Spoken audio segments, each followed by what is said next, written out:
தூள் சுரேஷ், உங்க பேரை தூள் சுரேஷ்னு கூட வச்சிடலாம். கூலா இல்ல, தூளா இருக்கீங்க.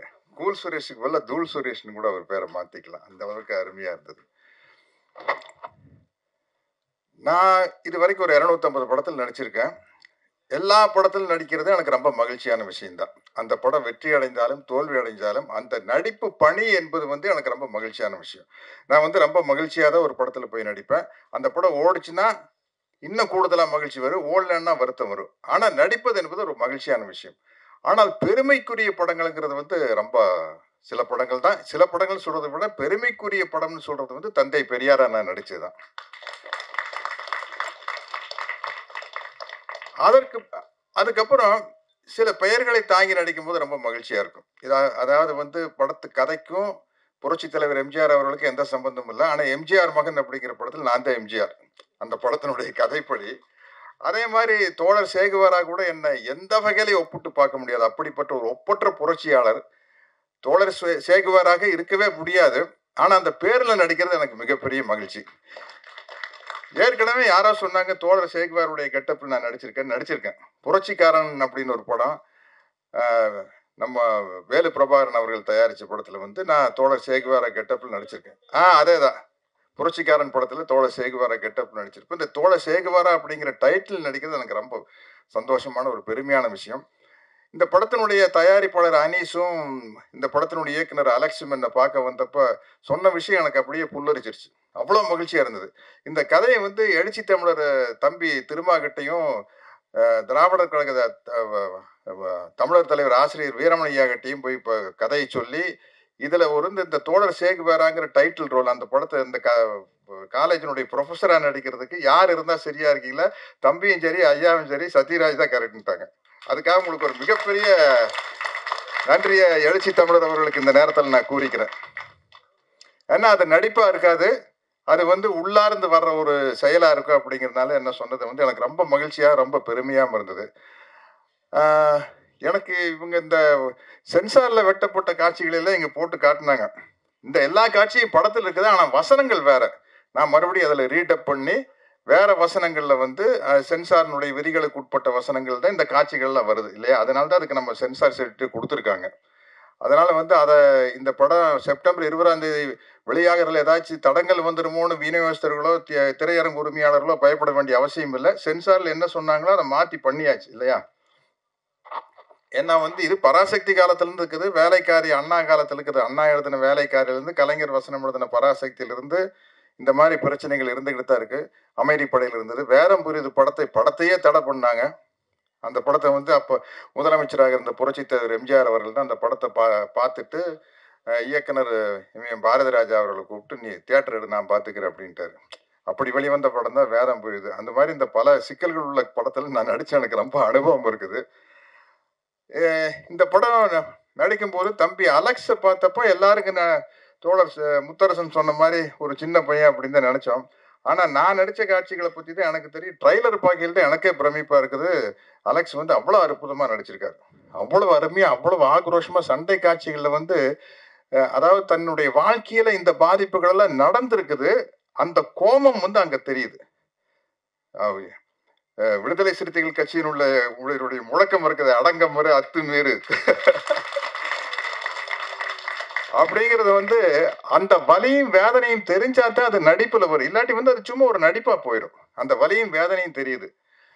அப்புறம் என்ன இந்த படத்துல வந்து புதுசா ஒரு சின்ன பிரச்சனையை கொண்டு வந்தாங்க என்கிட்ட. நீங்க இந்த படத்துல பாட்டு பாடணும் அப்படின்னு. பாட்டு பாடணும் என்ன இல்ல, வார்த்தையே வந்து அடங்கமறு அத்துமீறுன்னு வருது அப்படின்னு எனக்கு ஒரு சந்தோஷம். நல்லா பாடிட்டேன்னா விடுதலை சிறுத்தைகள் கட்சியினுடைய எல்லா மேடைகள்ல அந்த பாட்டு ஒலிக்கும். அப்புறம் எனக்கு என்ன பயன்னா பாட்டு எப்படின்னா பாட்டுன்னு நான் எம்ஜிஆர் ரசிகன் தானே. எனக்கு இது இது பொது உடைமை சம்பந்தப்பட்ட பாடல்களா இருக்குது. அவர் பாட்டு எல்லாமே ஹை பிச்சில் தான் ஆரம்பிக்கும். அச்சம் என்பது பாருங்க எனக்கு பாடுறக்க அச்சம் என்பது மடமையடா அஞ்சாமை அப்படித்தான் பாட முடியாது. ஒரு டிஎம்எஸ் தான் வரணும். இல்லாட்டி ரொம்ப அழகா தனி உடைமை கொடுமைகள் தீர தொண்டு செய்யடா தானா எல்லாம் மாறும் என்பது பழைய பொய்யடா. சரியா பாட முடியல பாருங்க. இப்படி ஒரு சுதி சுத்தத்தோட தான் வரும்.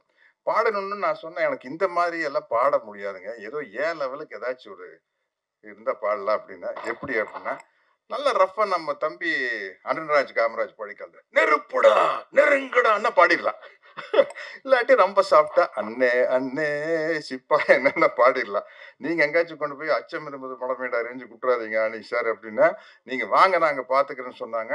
அங்க போனா அதை விட கஷ்டமா இருக்கு. நான் எவ்வளவு சிரமப்பட்டு பாடியிருக்கேங்க தம்பி திருமாவர்களே, நீங்களே பாத்துக்கல. அதாவது எனக்கே அதை பார்க்கல, அடக்கபொரு அத்துன்னு சொல்லிட்டு பாடும்போது, ஏன்னா அப்படித்தான் பாட முடியுது அந்த பாட்டை.